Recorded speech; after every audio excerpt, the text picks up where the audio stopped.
Welcome, everybody, to another episode of the Drive and Dish NBA podcast. My name is Kevin Rafuse. Of course, if you're watching us on YouTube, you know Justin Kuzard is not here. So first, we want to welcome in my friend Carlton KB. We got a lot to talk about in terms of the Miami Heat.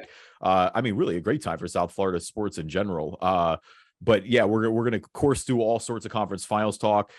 We do got to talk about Carmelo Anthony, but before we get too much into the podcast, I want to congratulate my co-host, my comrade, Justin Kuzard, and his wife, Nicole, on the birth of their daughter, Quinn. Successful delivery, all that, healthy baby. Justin has posted it. If you follow him on social media, at Justin C on the air, or if you follow him at his real job at 95.1 WAPE, he posted a super adorable picture, I should say, with his daughter. So obviously, congrats, Justin. Carlton, like, you've been obviously friends with Justin as long as I have too. Like, it's just like crazy to think about, we're 10 years in the podcast. Like, look at us. Justin's got a kid. This is awesome. It's getting crazy to see, man. Like me and you were just talking about off air. We're getting to the point where our high school friends are having kids. Like, we're getting more and more friends have kids than the ones who had it early. Talking about, oh, I can't believe I have a sixth grader and a seventh grader. I'm like, are you kidding me? Like, I'm seeing sports. Frank Gore Jr. is playing at college. Jameer Nelson Jr. is in the transfer portal. I'm like, man, like, is this what getting old looks like? I remember wanting the Heat to draft Jameer Nelson, and now I'm reading that his son's entering the transfer portal. It's crazy. Oh. Well, especially up here, like, just being in the Philly area. I mean, Jameer Nelson's St. Joe's run is legendary. Like, that's one of the all-time college moments up here. I mean, Nova obviously has dominated the landscape now for quite a bit, but that run and them going to the Sweet 16, they really, I mean, that was something special. Him and Delonte West. But big congrats again to Justin and Nicole. Justin is obviously with a newborn child going to take a few weeks off. So unfortunately, if you're here for Justin, I don't know, tweet him or something like that. Maybe he'll send me like a minute long thing. I'm sure he'll check in here at some point, but thank you guys for hanging out with us. And again, thank you to Carlton for joining me. We do want to warm up. Carmelo Anthony officially calling it quits, announcing retirement on Twitter, releasing that video on what's going to be, of course, a Hall of Fame career. Just running through some of the accolades quick: 10-time All-Star, 2-time NBA or All-NBA second team in 2010 and 2013, 4-time All-Third team, NBA scoring champ in 2013, All-Rookie team in 2004, of course, national champion at Syracuse back in 2003, made the NBA All-75 team, 9th all-time in scoring. I think without a doubt, when I think of Melo, I think that's the first thing I'll always go to is that, this is one of the best scorers that we've ever seen. Pure scores at least, but again, Melo had been kind of, he's been lingering around here a little bit. He hadn't played much this year. Had been playing in the bench role the last few years here in Portland, where he really revamped his career, had that run with the Lakers last year. But when you talk about, I guess this kind of fits into the feeling of getting old, right, Carlton? But it's like, you talk about that era of basketball, and when you talk about guys who really impacted the game, not just on the court but off the court too, I think Carmelo Anthony is definitely at the top of a lot of those lists. Oh, definitely. Like you mentioned, it's not to be understated that one and done. He was one and done before one and done was a thing when you could go straight to the pros from the league, and he just carried Syracuse like it was crazy how good he was in college. Carried them to a ring. You mentioned his accolades. I was thinking about it when you told me we were going to talk about Melo, and you said first rookie all team. He did kind of get snubbed. He was better than LeBron as a rookie. He took his team to the playoffs in the West, and Denver. We probably should have gave him rookie of the year. You know how that goes, though. But no, yeah. And that's not even, I don't even think that's a weird, online opinion. Like, I think there are a lot of people who you bring up the statistical numbers from that year, and I think it's closer than I remember. But yeah, of course, with the hype, LeBron was there, no doubt about it.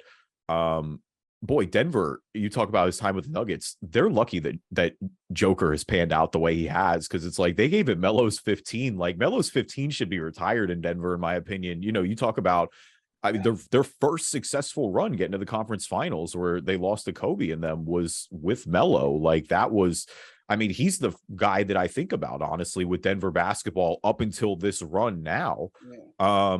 And so, yeah, in that sense, I mean, an icon there, obviously a super icon in New York too. I mean, he's the first free agent, really, or the biggest free agent in a while. I know they ended up having to trade for him, but all the smoke was there. But he's the superstar that wanted to play for the Knicks. Like he really took that challenge on. And never really, he embraced the city kind of in a way that, some big free agents maybe haven't with New York in the past. Definitely. And I think about that way too much. You know us, Kev, with sports heads. You could retire. Like, I know it's never happened. At least I don't think so. I feel like it has to be 215s hanging up in Denver. No, like it Yeah. has to be a Jokic and an Anthony. Like, Yeah. it just doesn't seem right. Like you said, Jokic had to pan out if you're going to give his 15 out. And boy, did he! But man, it even looks weird to this day seeing Jokic with the 15 on. It should have never happened. And now that it's happened, obviously, there's nothing you can do about it. And Jokic is so like Jokic can stop playing tomorrow for Denver, and his number should probably be retired there. Right. I mean, he's already a 2-time MVP. And obviously still a lot of ball to go. But I mean, other franchises have 2 numbers retired. I mean, with the Lakers, obviously, when they retired Kobe, having the 8 and the 24. So, but yeah, I mean, it should have been retired back in the day. That's fine. Fix the error, which I think will happen at some point. Like, I think Denver is going to retire Carmelo Anthony's number. Probably when he gets to the Hall of Fame would be my guess, sometime around then. Maybe now more with his official retirement.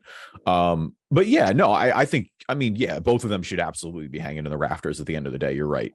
And also super underrated. What was it?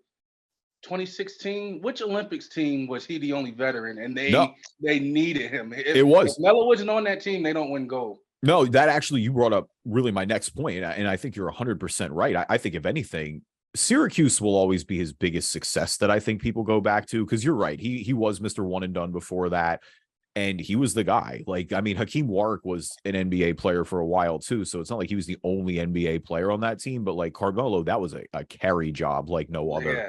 But you're right. I mean, there's a pretty firm argument that Carmelo is the best U.S. Olympian player ever. I mean, he's got 4 gold medals, multiple FIBA championships. But like you said, it's not just the Redeem team in 08, because, we know how loaded that team was. It is, to me, you're right. In 2016, when there were very valid questions with the rest of the world, because the rest of the world is catching up with America. We know that.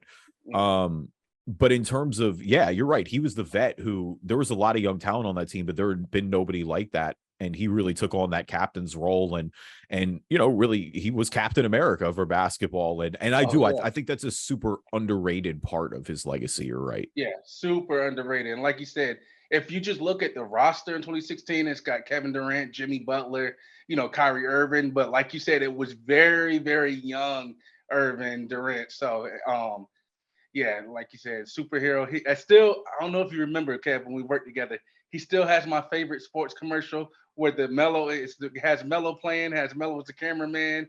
He has himself in the audience. That's still my favorite athlete commercial. Yeah, no, 100%. That dude, that's a classic. The one that I always think, it's funny, like it's this is random, but this has just popped in my head now that you're thinking of ads. The one, because he's a Knicks, so this fits. Do you remember Patrick Ewing's Snickers commercial back in the day? Where it was get dunked on by Patrick Ewing? That lives in my head, where he's just like, "What's up, Ryan?" Oh, and just yams on him. Just random tangents that happen, but that definitely pops in my head way more than it should. But yeah, I mean, no question, Carmelo is going to be a first ballot guy. I will see what happens now if he decides to coach. I mean, his son is pretty good too. Like, that's the big, and his son was a big theme of the of Keon Anthony, of the retirement video that he posted on Twitter. I mean, he's going to obviously go D1 at the bare minimum. So I think in a way we'll see if he sticks around the game in that regard as he starts to potentially go pro. Oh yeah, it's going to be good to see talk about us getting old. Now we have Keon Anthony. Couple what ifs. I've seen, Heat fans, being a Heat fan, this gets brought up a lot of time. Carmelo Anthony saying he regrets signing that extension with Denver instead of becoming free agents with Wade, Bosh, and LeBron. Because I don't know how much it was talked about everywhere else. They wanted the big 3 to be Wade, LeBron, and Melo. How that would have worked instead of Bosh. How that would have worked, who knows? I would have liked to see it. But yeah, he was linked to the Heat a couple times. Also before the 09 draft, you remember it was Derrick Rose and Michael Beasley. Then when they got the number 2 pick, it was a rumor the second pick, which would have been Michael Beasley for Carmelo Anthony. So yeah, he was constantly linked to the Heat. I thought for sure that we would probably see him in the Heat uniform one day. It would have been so much offense. Just like, I mean, Bosh was obviously so pivotal on those rosters that I do think from maybe a fit perspective that it would have worked a little better where, you know, at the end of the day, there's one ball with LeBron and Wade and Carmelo. It's like, who gives that up? It was interesting with the Knicks. The only regret that I think is there a little bit with the Knicks tenure is that because when he got traded there, he was a half season away from free agency in Denver. Yes. And the Knicks were cooking that year. They were like, I think they were at least a 6 at the time. Or Amari Stoudemire was in the MVP conversation, and they gave up a lot of good players. They gave up Wilson Chandler. They gave up Gallinari. Wilson Chandler, Mozgov, I believe, was part of it. Yeah, and so they really kind of blew up their depth in a way. And so those Knicks teams were great with Melo. Like, don't get me wrong, they were making the playoffs, getting to the second round every year. And the other part of me goes, oh, well, you know, you never know what could happen. Somebody could swoop in. Everything's a given until it's not. But Carmelo was all but saying, I'm coming to New York in the fall and like writing it on his jersey during games. Like once his contract was up, there's a part of me that wishes the Knicks just waited for him to be a free agent and he just signed with that roster. Like that's the roster. It feels like maybe could have won a title, got over the hump. And I mean, it's also tough because, like you said, they ran into your Heat, like they ran into the big three at their peak. Like Indy also was great at that time as well. But you know, LeBron was getting to the finals in the midst of 10 straight years. Like that just unfortunately happens in the history. But you know, you talk about MJ doing that for a lot of guys. Like LeBron had that impact too, especially in the Eastern Conference. Welcome everybody to the Driving Dish NBA podcast. My name is Kevin Rayfuse. Like I said, Justin is officially on paternity leave, so you know, please send him his well wishes. Joining me this week, Mr. Carlton KB. Follow him on Twitter at Carlton_KB, like the letters K and B. Carlton is a big South Florida sports guy. Obviously, you've heard him on this show multiple times before, so I'm excited. When I booked Carlton, this series was a lot different. It was 3-0. Now it's 3-2. So we're going to gauge his panic level here a little bit. Talk all things conference finals with the East and in the West. Leave us a review on iTunes, good or bad. We'll read them on the podcast. If you're not an Apple user, Google Play Store, Spreaker, Spotify, Amazon Music, Stitcher, anywhere you can find a podcast, you can find us. Of course, as well, you can watch the podcast on YouTube. Subscribe to the Driving Dish NBA podcast. You can see our talking heads. You can also see Carlton's wonderful Pac-Man machine in the background. I'm super jealous. I don't have that in the background. Mine's kind of lame right now. But yeah, hit the subscribe button and we will respond to your comments there as well. And now a word from our sponsors. All right. So like I said before the break, we'll get into the West a little bit later, I should say, because the Western Conference Finals are settled. The Denver Nuggets making their first appearance in franchise history again. So we'll talk about all the historical impacts of that, what we expect from them going forward. We'll talk about the Lakers a little bit as well. But of course, we got to start in the East. Carlton is a Heat fan. And the Heat are up 3-2 in this series. Obviously a 3-0 start. The Celtics have since won 2 in a row. Last night winning 110-97 in Boston. The series will shift back. So we're recording this on a Friday afternoon. So the series will shift back for game 6 to Miami tomorrow. So before we get into the X's and O's, I'm just going to ask you on a 1 to 10 after game 5, where's your panic level right now? Like, what is because there's a lot of people, really an alarming number of people who have really come out and just said they think this is going to be a reverse sweep. When I'm sitting here going, are Jimmy Butler and Eric Spoelstra really about to get reverse swept? But I mean, where are you at, I guess, mentally? Let me just get an idea. Mentally, it's starting to get a little nervous, but not quite yet, just because of the two guys you just named. I say I'm at about a 4. I'm still chilling. You tell me before the series, I'm gonna be up 3-2, going back to Miami. 2 games to win 1. The second one is in Boston if you lose it, but Boston has been worse at home than on the road. I'm still chilling for now. But yeah, Jimmy, and so Jimmy's had has had a bad last 2 games, and really 3. Game 3 doesn't get noticed as much because the Heat were just on fire. Mm-hmm. Everybody was hitting, but it's really 3 games. And if Jimmy Butler, you told me, Kev, when he was with you guys, you were just like the Kawhi shot stops people from realizing just how good Jimmy Butler was. And playoff Jimmy is good. He's as good as advertised, but as frustrating as advertised. Because like he just turns it off. Like I don't know how much of the game you watched yesterday, but like you could tell early if it's gonna be playoff Jimmy or not, and he just wasn't engaged. If I could take a shot at Pat Riley, right quick, Kev. Why the hell Always. did he only have 2 point guards? Like 2 point guards? Like it's funny. If the Heat and I expect them to win Saturday. So Breaking Bad, the statute of limitation is done for spoilers, right? Yeah, of course. I, with Pat, you know how I've always felt about Pat Riley in this front office. And if Jimmy can, and I expect him to lead us to the championship, lead the Heat to the championship. I feel like you remember when Jesse tried to burn Walt's house and then Hank stops him and he's like, he can't keep getting away with Yep, it. yep, yep. That's me with the Heat. Like I was ready for them. I almost want like Heat fans make fun of each other because half of us, and I may or may not have been part of this half. We're like, just lose the second playoff game. I like my chances better at one of my Yana kid than to see this team going to the playoffs or whatever. But it's just because like you've seen it, Kev. This heat has been hot and cold all year. As the roster, the offseason, the Heat were last year were one shot away from making it to the finals. A Jimmy Butler shot. And what did Pat Riley and the Heat front office do? At 12:01, they re-signed Dwayne Dedmon and Victor Oladipo, and then didn't add a single player. And then the trade deadline comes and goes, and they don't make a single trade and sign Kevin Love and Cody Zeller. Like that is not what serious franchises do. But in weird ways, worked. That's what's crazy. I mean, at least with Love it, but Zeller's played all right backup minutes. I mean, you guys survived them, obviously, but I mean, all he's got to do is just keep you afloat, you know? Yes, yes, and because Jimmy has been so good in this playoffs, he's been able to get away with it. But like we need Gabe Vincent back. Obviously, the Kyle Lowry has not played good at all this series, and he played really well against both Milwaukee and New York. Even though it's Vincent was the starter, but it's not talked about. Lowry is actually better than Vincent against the Knicks. Like Brunson was cooking. Yeah.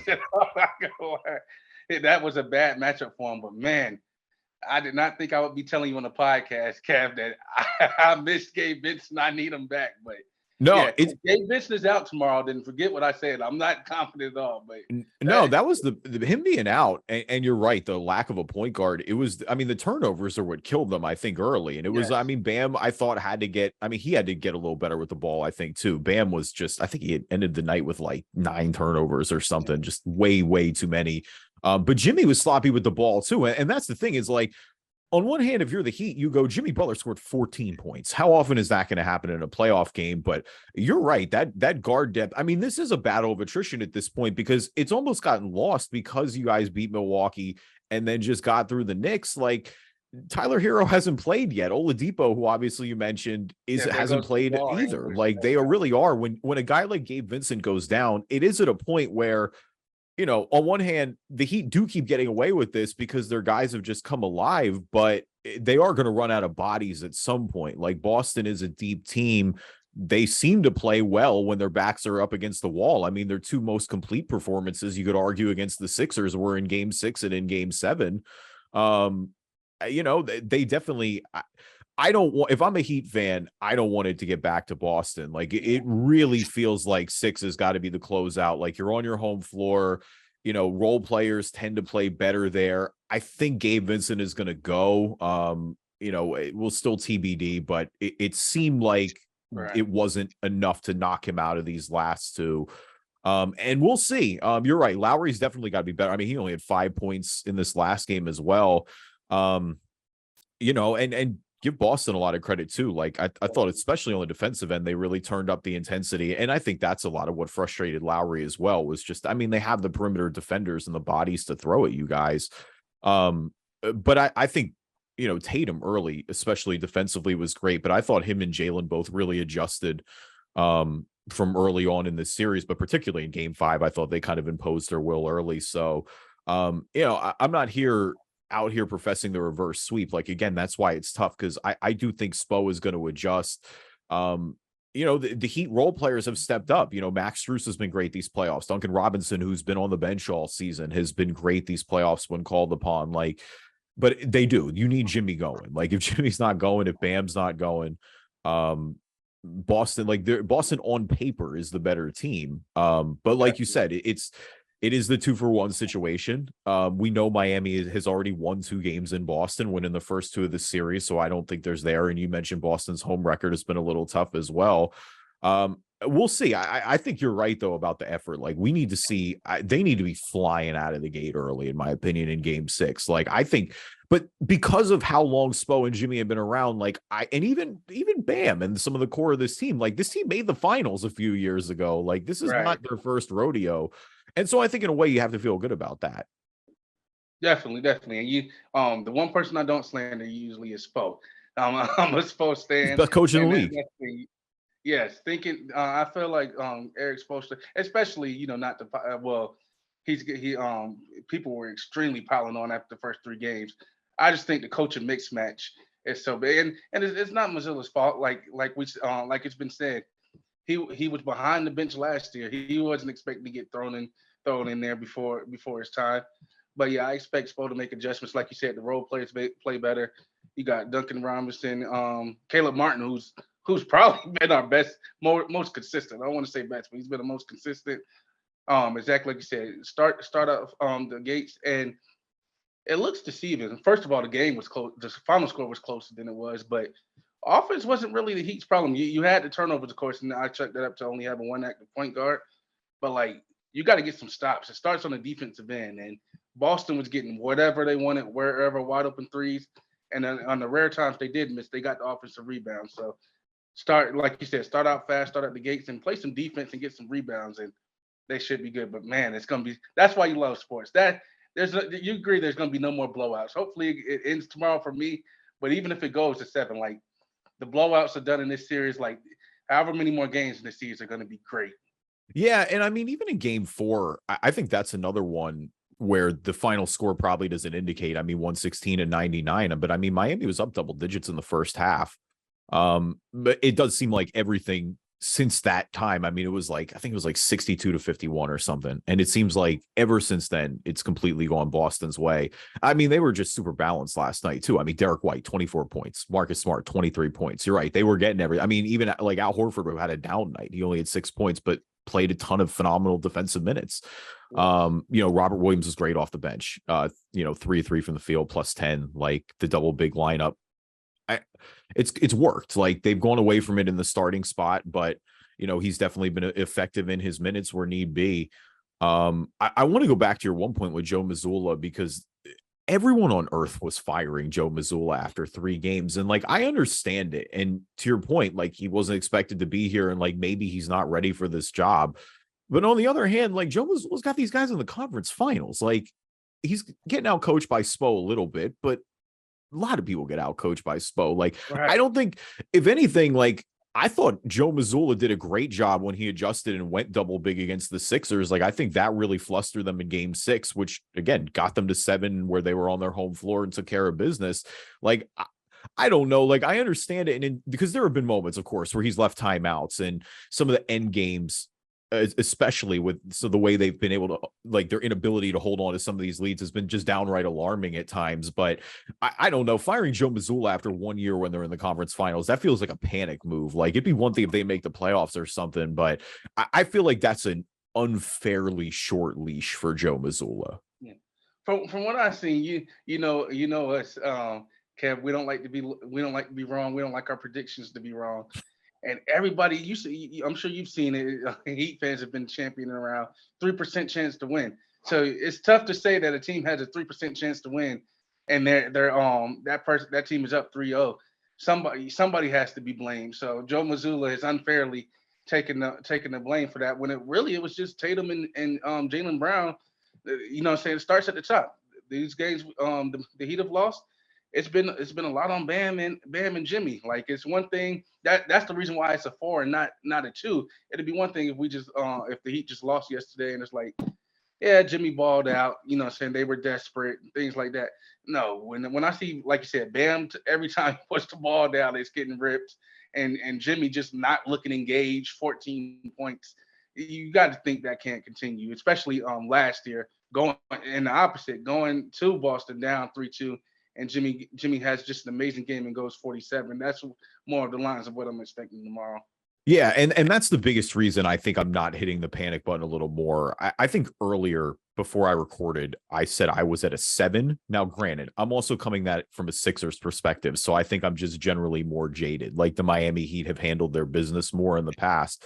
So, it's a different story if they lose this game 6, but you also, again, you trust this group. You trust at least that they're going to have the right response. Like that's not a guarantee that they're going to be Boston. Like there's a reason, like I picked Boston in 6 before the series. Like obviously that pick was incorrect, but I'm not going to just totally back off this team yet. But Right. if there's going to be a crew that knows that their back's against the wall and just continues to do this, like you have faith in the Heat guys. Like you don't feel like they're going to come out and get their lunch money taken. But Right.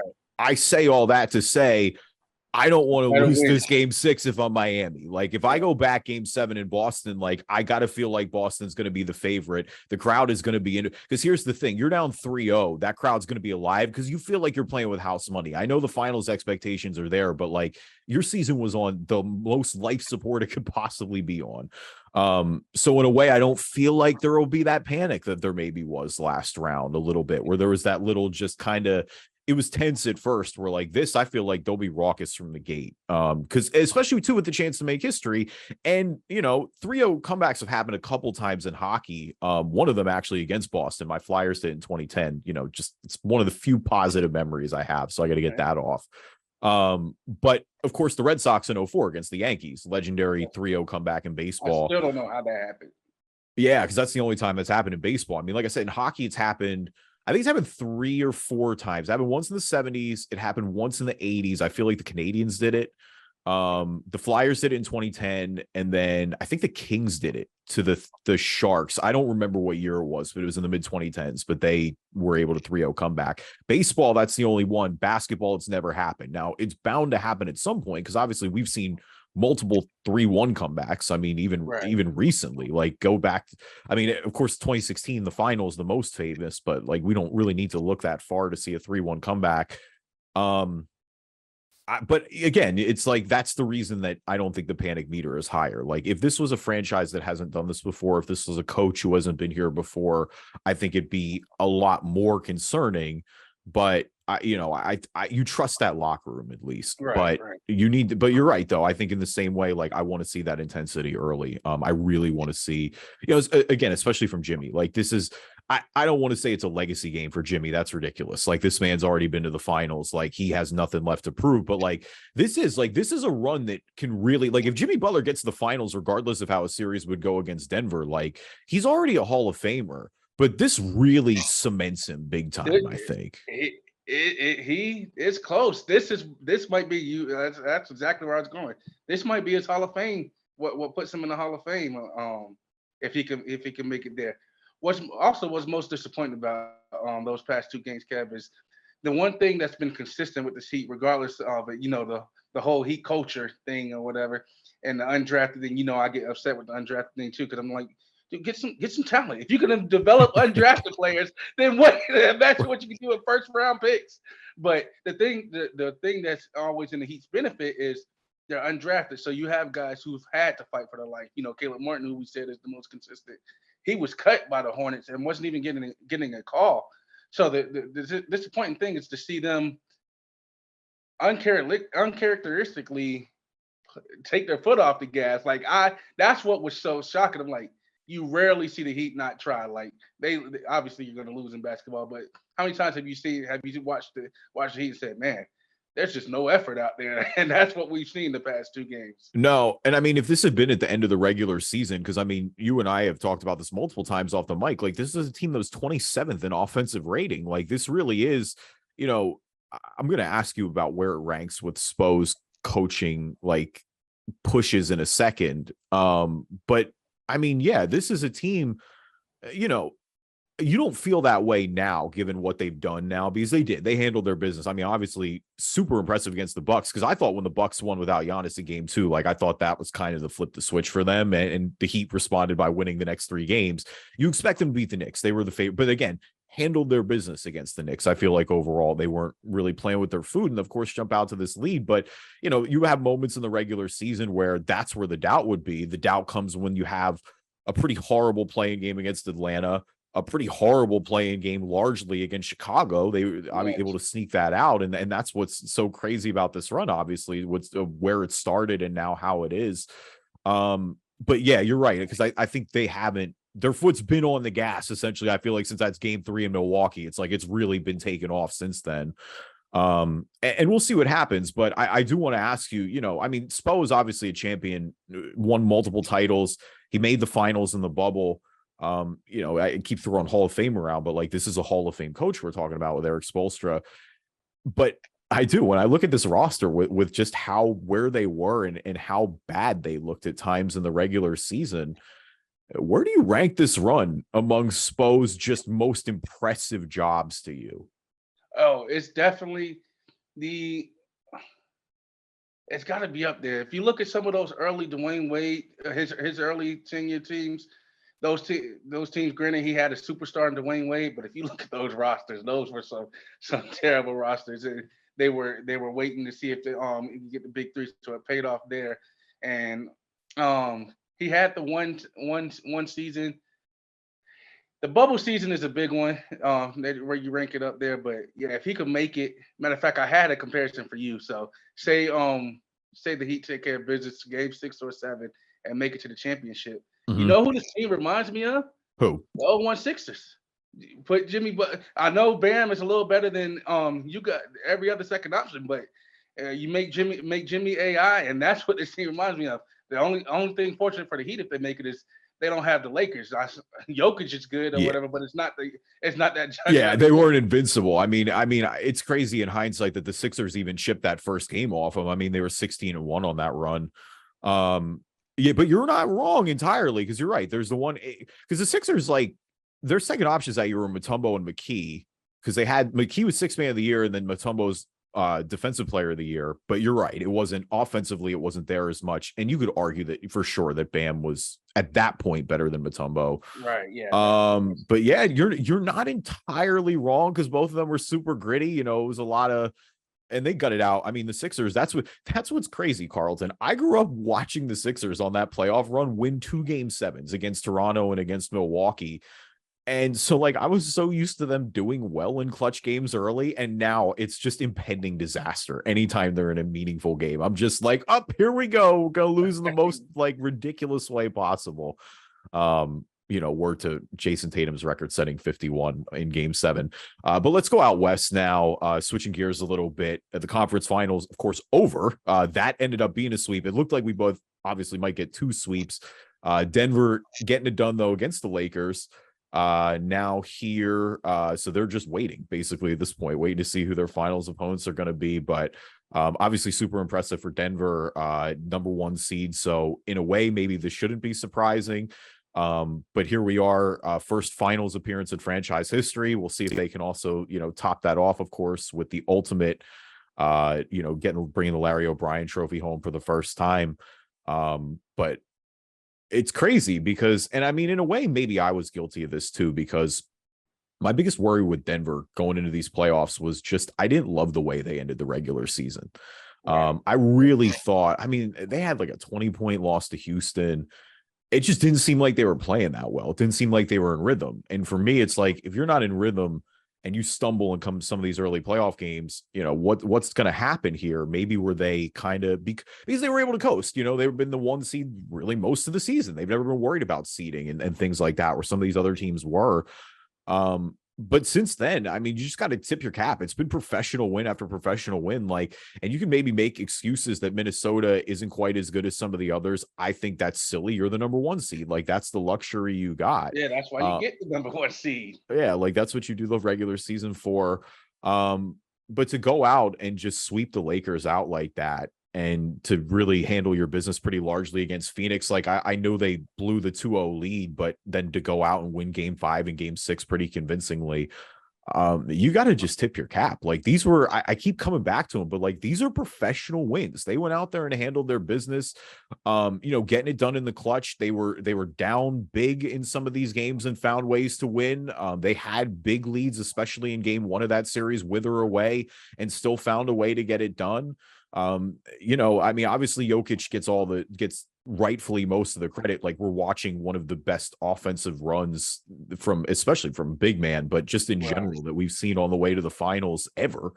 Jamal Murray super elevated his points, but I mean, Denver's 7 has really locked in. Like, Mike Malone shrank that rotation, and the guys are going right now. Bruce Brown is playing excellent. Kentavious Caldwell-Pope is looking like he did when the Lakers won the title, like playing that 3-and-D role to a T. And I mean, I feel like Denver it's going to be tough, because I think Boston, because if they were here last year, if they come back and complete the sweep, may then be favored over Denver. But I mean, Denver's got home court. They've been phenomenal there all year. I don't know, the way they're playing right now, like, you got to feel like they're at least going to be the favorite in any series. Like, they're not invincible. Like you said, you mentioned like that 0-1 Lakers team, they were invincible. Nobody was beating that team. Yeah, those Warriors teams, when KD was there in 2017 and in 2018, they were invincible. Nobody was beating those teams. I don't feel that way with Denver, but I do feel like they're going to rightfully be the favorite against whoever comes out of the East. Right. Yeah, no, I completely agree. I don't expect now things could change after Saturday if the Heat win. I turn into a cocky Heat fan, but as of now, I don't expect anybody to beat the Denver Nuggets. I expect them to be the eventual NBA champions. Because, like you said, it's hard to make an argument of anybody being the best player in the world. That's not named Nikola Jokic right now. And like you said, Jamal Murray gets mad when you call him Bubble Murray. We'll say healthy Murray, but most importantly, like you said, they coasted. Their defensive of intensity is what's impressed me with them this playoffs. Just their ability to get stops when they need to. I know the LeBron play, obviously, at the end of Game 4 is what's going to come to mind. But time after time after time, like you said, during those Suns times, they've sort of had a way to. I know Devin Booker was going off, but it was like, okay, Devin Booker, if you're going to score 80 and beat us, you're going to have to, because everybody else is getting shut down. And that was just impressive. Like, I even think I texted me and you were texting, off the air, like, when have you ever seen Kevin Durant not be the best player on his team? And it's clearly, like, obviously, he played with Steph Curry. It was a 1-1A situation. If there's no way you could watch that Suns series and say that Kevin Durant was the best player on the Phoenix Suns. No, and I mean, a guy that you really deserves a lot of that credit, kind of going to that defensive intensity, is Aaron Gordon. Like, Aaron Gordon's been taking on the majority of these difficult matchups. He guarded LeBron a ton in the Lakers series. He was guarding KD a ton against Phoenix. Like, he's come in and finally, like, it's been always been the question. Like, they just got to get their guys back. It's, can you keep Michael Porter healthy, and can you keep can Jamal Murray bounce back post injury? The Murray thing, it was interesting with me with Jamal Murray, how that became, like, Jamal Murray had one injury, and just it happened at the end of the bubble. So yeah, it was a really bad timing, and it forced him to miss more time than he usually would. But there was this weird, like, with people didn't know if he would ever be the same again. Was like, Jamal Murray's still really young. This guy's not 38 years old or anything like that, where that bounce back. Porter was the one I'd be more worried about, just because he's got the history going back to college. Like, that's why he slipped so low. But again, give Denver a lot of credit. We said at the time, like, that's the flyer you take, and it's panning out right now. So yeah, obviously super impressive. Jokic is really, just in general, I mean, forget the Embiid conversation. Like, that's settled. And that's, for me, obviously a Sixers fan, like, Jokic is definitively better than Embiid at this point. The question is now, I mean, me on this pod, I've been saying that my 1 and 1A, and on any given night, they kind of rotate, have been Giannis and Steph, but Jokic just getting into that conversation, bro. Like, it's been happening every year. And the fact that, I mean, and you saw him doing it last year when it was just him. So again, maybe that shouldn't be as surprising, but offensively, at least, like, he's just so gifted, the way he runs the offense, the way he just makes these passes that guys can't. And the fact that he's just so big, like, their dribble handoff is so effective. Like, he screens 2 guys essentially by himself, and Jamal Murray just pulls up and splashes. Like, and I like the fact that they have a way, like, it's the perfect thing too, because when Jokic gets a little fatigued in the fourth quarter, like, that's just when Jamal Murray takes off. Like, they're built to have that closer. Like, that's the thing. It allows Jokic to get to his spots. But, having a closer, I think, is good if you're built around a big man, and obviously give Denver a lot of credit for building the roster that way. Right.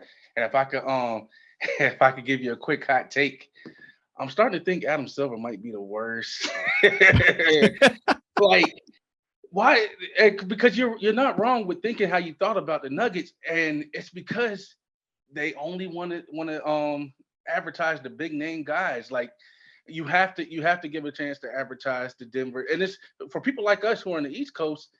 Denver's games are ending at 11:30 midnight. Like we have lives. We can't sit Yeah. here and watch that whole game and be able to see it. So it's not necessarily our fault why we're not doing it. The NBA has got to do a better job of advertising when guys in smaller markets on the west on teams that play in the west coast play, because yeah, I was fortunate this year. I had a lot of late nights. I'm sure as you did with study, so I got to see. I watched a ridiculous amount of Warriors and Nuggets, and like you said, it's just I just was fascinated with Jokic because you know how it is, Kev. He sits at the top of the key. He's not. He doesn't look overly athletic, but then he'll surprise you with the dunk, with the crazy dunk. So I tell people stop saying he's not athletic, but like he has a lot of mellow in him to where their game doesn't look special. Like Mello, you can advertise. You remember the little drop step he did? And it was something that you could practice. It's like he just stays at the top key, and it's just like he'll find the person that hit him in stride. He'll hit the shot if nobody is open. Like there's literally no stopping them, and that's why I feel that Nuggets are gonna win. The Yeah, only and I thing, mean, like I told you, believing in Spo, and the fact that it's only a 7-man rotation. I would like to see playoff Jimmy and Spo cook something up to see how you combat that. But like you already have Jokic going on his third year, playing at an insane level. You have, like you mentioned, Jamal Murray, and then you have the guys like you said. He has his role players. Aaron Gordon is who we thought he would be in Orlando. Michael Porter Jr. is being healthy and coming to his own, and then you got, like you said, Bruce Brown. I keep wanting to call him Bruce Bowen. Even my Kane, Bruce. My yeah, I'm Kane guy. telling you, it trips me up too once in a while because they're both great defensively too. That's the thing. It's like they're Right. both great defensive guards. So Yeah, and like you said, Caldwell Pope, who was underrated in that. Obviously, LeBron and AD is going to get the credit when they win the championship, but Caldwell Pope was severely underrated, and he has been outstanding for them, like consistent as they come. So this Nuggets team is definitely absolutely and like you said, credit to them. Not only have they maximized their picks, but they've developed their picks. Like, yep. everybody talks about Jokic as a second round pick. Jamal Murray, like all of their young guys, they've developed. Yeah, none of these are one picks, like you said. I mean, and that's, I mean, it is crazy in hindsight. Everybody talks about the Taco Bell commercial that Jokic got drafted during. I talk about the fact that, like, when we were doing this podcast and Jokic got drafted, they drafted Nurkic to be the starter ahead of him. Like, there was a real debate early on in Denver of who was going to be the guy going forward. Debate. Say that again, Carlton? That was a legit debate. Like, it wasn't crazy. Yeah, no, 100%. And I mean, obviously Denver made the correct decision. And it is. It's just it's an ultimate situation for them. It's a hell of a story. And you're right. I think if you're not watching Denver and you haven't realized they're great, you're just not paying attention. And like, I get it if you're on the East Coast, like we said, it's different. But like when you cover the NBA, like I've seen some people just be like, oh, well, I don't know. They're not that intriguing. It's like they got a 2-time MVP. Like, what exactly do you want here? Like, I don't know, do your job a little bit. All right, going to the Lakers before we get out of here, because obviously, 4-0 sweep, disappointing the way it happened. I think in a way, because it's tough because you're the Lakers and you want to win a championship every year, and LeBron's 38. At the same time, you blew half the roster up in the middle of the season. Like you started 3-10 and you made it all the way to the conference finals. I just think Denver was better. Like I think there's no other way to put it after a sweep. But I mean, what do you think? I mean, I think neither you or I are buying into the LeBron retirement rumors. Like, I definitely think it's on his mind for the first time ever. To me, everyone talked about the LeBron retirement rumors, Carlton. The big thing that I noticed for the first time is he said after, because he obviously brilliant in their last game 4 loss, like 40, 10, and 9. But he said, I'm still better than 90 or 95% of this league. That's the first time I think LeBron's ever said out loud in public that I'm not the best player anymore. Yes. And to say I'm not buying is understatement. Me and you, I sort of teased it to you off, personally. I know Heat fans have mixed feelings, as you can imagine. You go to 4 straight finals, and then you leave. You know what I'm saying? Heat fans have mixed feelings about them, and it's always a common debate. The quote unquote barbershop conversation. How many rings would LeBron have had if he would have just stayed? Because like you said, I rolled my eyes. I was so upset at LeBron even hinting the retirement, because he was just making it about him. Like let's just call it what it is. He wanted to make it about him. He's not thinking about retiring. His goal is to try to play in the NBA at the same time as Bronny. and to have the father and son thing. So I don't know why I was surprised he entertained the retirement talk, but there, Kev, if you're Nike, you're not gonna Nike isn't gonna let LeBron retire. You know how much they're gonna milk a retirement run campaign out of that? Like there's just it doesn't make financial sense. Like it just makes no sense.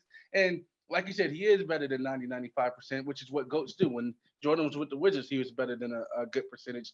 But you are right. He did openly admit, like, yo, some of these guys are better than me. And you know what? I think the guy on his own team, the X factor who they need to stay healthy, is better. Now LeBron is finally starting to see it.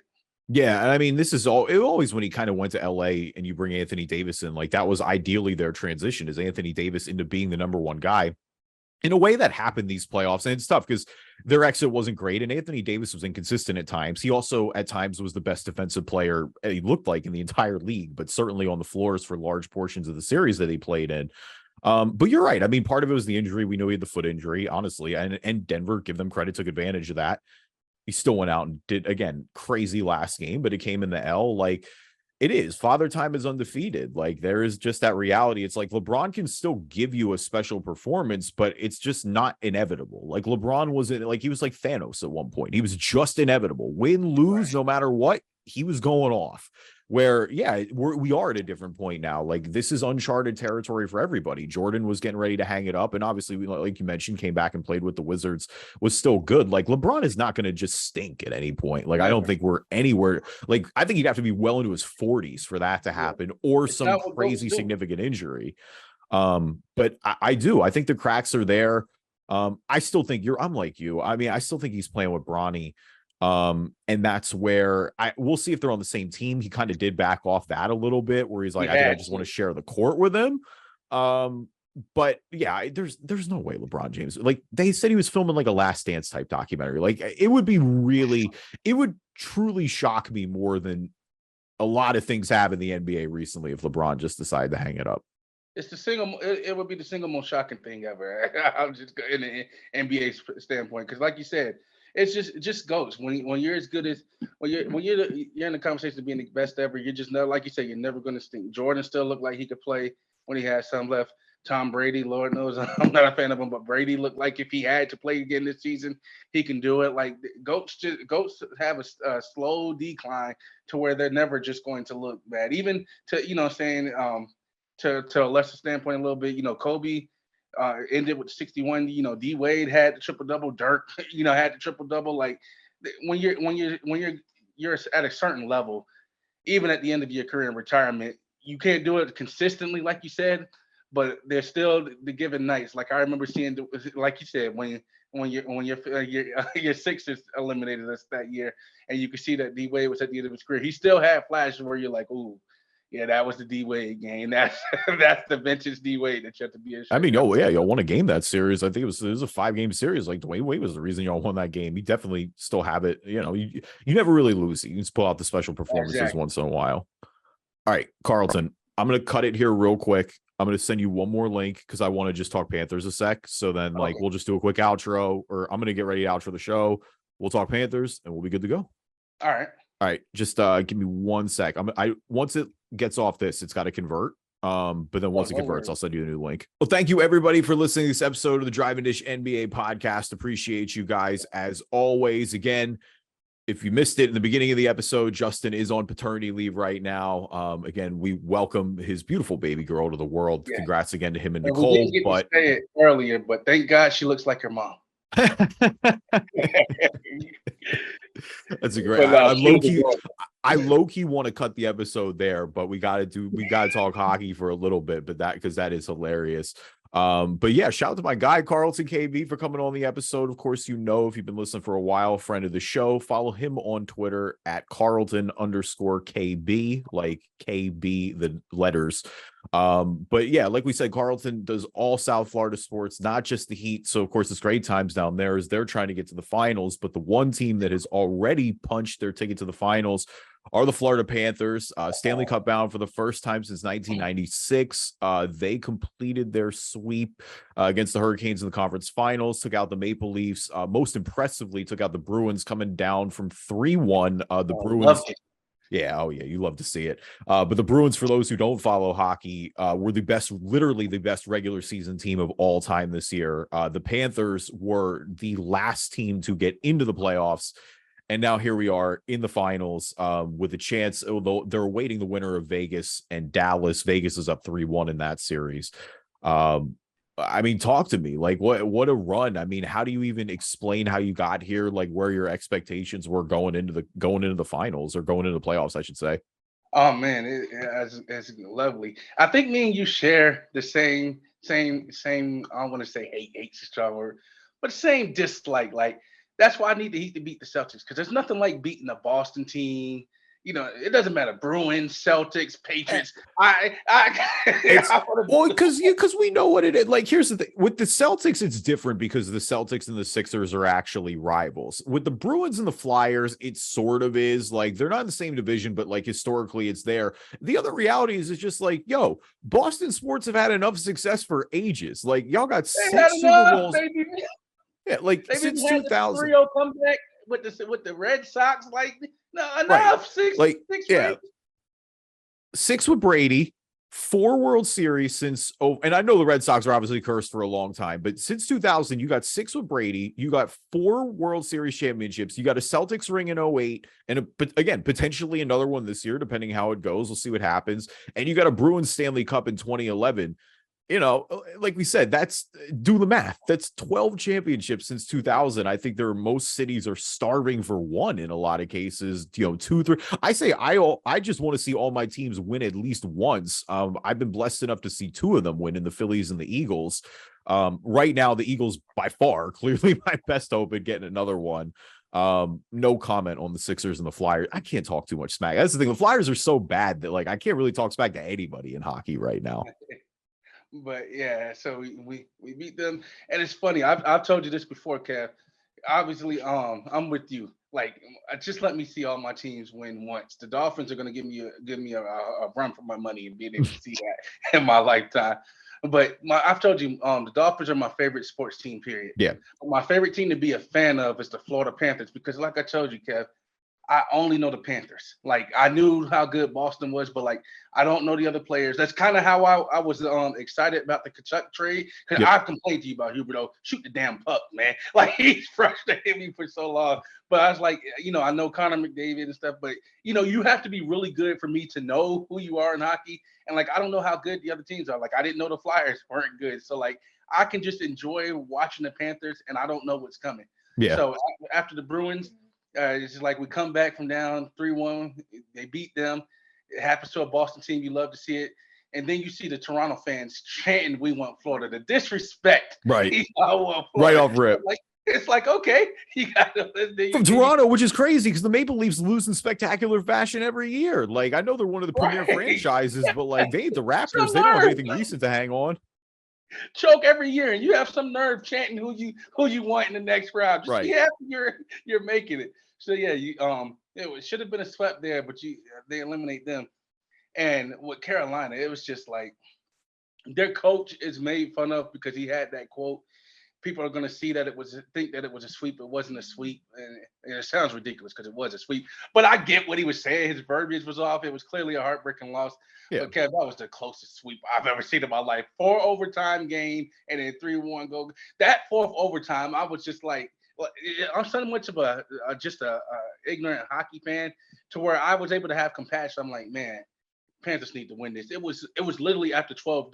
The game had started 30 minutes before the Nuggets and Lakers, and the game was on an hour afterwards. I'm just like, there's no way you lose this.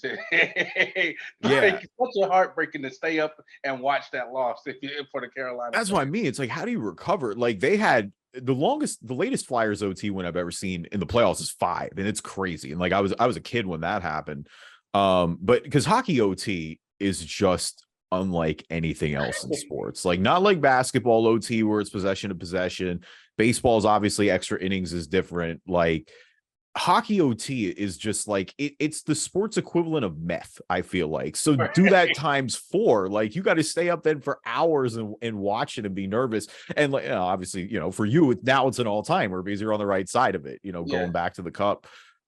searching for first one in franchise history. So obviously, I mean, for South Florida, you'll be at 3 of 4 then in your lifetime, because obviously the Heat have won in your lifetime. The Marlins, it's been a while, but you 03, you were alive. So And then I'm a big Miami Hurricanes fan. I have a story like you. Like my first team was the 2000, where they were good. In 2001, it's arguably one of the best college football teams ever. And then it's been downhill since then. So I have a similar story to the Sixers with you. Like that 01, the Hurricanes especially. So yeah, it's just if the Panthers, I need the Panthers and the Dolphins to pull it up, but it's hard not to feel good as a Panthers fan, Kev. Like even like I said, versus Boston, like it just wasn't dominated.